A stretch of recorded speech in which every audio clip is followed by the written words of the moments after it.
வணக்கம் நண்பர்களே. இந்த பூமியில் பிறந்த எல்லா உயிரினங்களுக்கும் ஒவ்வொரு மதிப்பு உண்டு. நம்மளோட மதிப்பு எது என்பதை நம்ம தான் தெரிஞ்சுக்கணும். நம்ம மதிப்பை யாரிடமும் விட்டு கொடுக்கவும் கூடாது. இதுக்கு ஒரு சின்ன கதை சொல்கிறேன், கேளுங்க.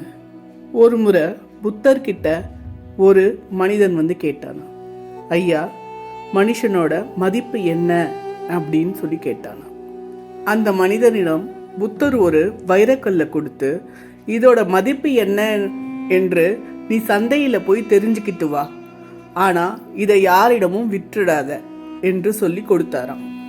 அந்த மனிதனும் அந்த கல்லை எடுத்துக்கொண்டு ஃபஸ்ட்டு ஒரு பழ வியாபாரியிடம் போய் கேட்டானா, ஐயா, இந்த கல்லை வச்சுக்கிட்டு எனக்கு நீங்கள் என்ன தருவீங்கன்ட்டு.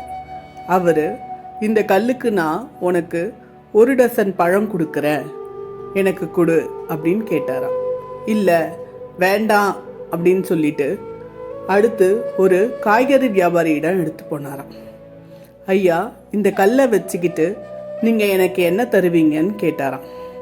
அதுக்கு அந்த காய்கறி வியாபாரி அந்த கல்லை வாங்கி பார்த்துட்டு, இதுக்கு நீங்கள் இந்த 1 மூட்டை உருளைக்கிழங்கு எடுத்துகிட்டு போங்க, இதை எனக்கு கொடுத்துருங்கன்னு சொன்னாராம். அவருக்கு மனம் வரலையாம். இல்லை, வேண்டாம் அப்படின்னு சொல்லிட்டு அந்த வைரக்கல்லை எடுத்துகிட்டு போய் ஒரு தங்க வியாபாரியிடம் கொடுத்தாராம். ஐயா, இதுக்கு நீங்கள் என்ன தருவீங்கன்னு கேட்டாராம். அவர், இதுக்கு நான் 1 லட்சம் தங்க காசுகள் தரேன், இதை எனக்கே கொடுத்துருங்கன்னு சொன்னாராம். இவருக்கு ஒரே ஆச்சரியமா, வேண்டாம், என்னால் முடியாதுன்னு சொல்கிறாராம். அதுக்கு அந்த தங்க வியாபாரி, சரி, 5 லட்சம் தங்க காசுகள் தரேன், கொடுத்துட்றீங்களா அப்படின்னு கேட்டாராம். இவருக்கு ஒரே அதிர்ச்சியா. இல்லைங்க, இதை எனக்கு கொடுத்தவங்க யாருக்கும் விற்கக்கூடாதுன்னு சொல்லியிருக்காங்க அப்படின்னு சொல்லிட்டு அதை வாங்கிக்கிட்டு போனாராம். அடுத்து அந்த வைரக்கல்லை ஒரு வைர வியாபாரியிடம் கொடுத்தாராம். அந்த வைர வியாபாரி அந்த கல்லை வாங்கி பார்த்துட்டு அதை அப்படியே ஒரு வெல்வெட்டு துணி மேலே வச்சு அதை கையெடுத்து கும்பிட்டாராம். இந்த வைரம் எங்கேருந்து உங்களுக்கு கிடைச்சது? இதோட மதிப்பை அளவே இட முடியாது, அந்த அளவுக்கு ஒரு உண்மையான வைரம் இது அப்படின்னு சொன்னாராம். அந்த மனிதனுக்கு ஒரே ஆச்சரியம். இல்லைங்க, இதை யாருக்கும் விற்கக்கூடாதுன்னு எனக்கு கொடுத்தவங்க சொல்லியிருக்காங்கன்னு சொல்லிட்டு அந்த வைரத்தை வாங்கிக்கிட்டு மறுபடியும் புத்தரிடமே வந்தாராம்.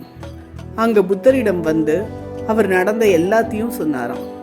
ஒரு பழ வியாபாரி கிட்ட கொடுத்த போது இதுக்கு 1 டசன் பழம் கொடுக்குறேன்னு சொன்னான். ஒரு காய்கறிக்காரன் கிட்ட கொடுக்கும் போது இதுக்கு 1 மூட்டை காய் தரேன்னு சொன்னான். ஒரு தங்க வியாபாரியிடம் கொடுக்கும் போது இதுக்கு 5 லட்சம் பொற்காசுகள் தரேன்னு சொன்னான். அதே ஒரு வைர வியாபாரி கிட்ட கொடுத்த போது இதுக்கு மதிப்பே கிடையாதுன்னு சொன்னான். என்ன சாமி, எனக்கு ஒரே ஆச்சரியமா இருக்கு அப்படின்னு சொன்னானா. அதற்கு புத்தர் சொன்னாராம், இந்த வைரக்கல்லு போலதான் உன் வாழ்க்கையும், மதிப்பிட முடியாதது. அதோட மதிப்பை நீ தான் முடிவு செய்யணும். உன்னோட மதிப்பை முதல்ல நீ உணரணும் அப்படின்னு சொன்னாராம். ஆமா நண்பர்களே, நம்ம மதிப்பை நாம தான் முதல்ல உணரணும். யாருக்கிட்டையும் நம்ம மதிப்பு என்னன்ட்டு கருத்து கேட்கக்கூடாது.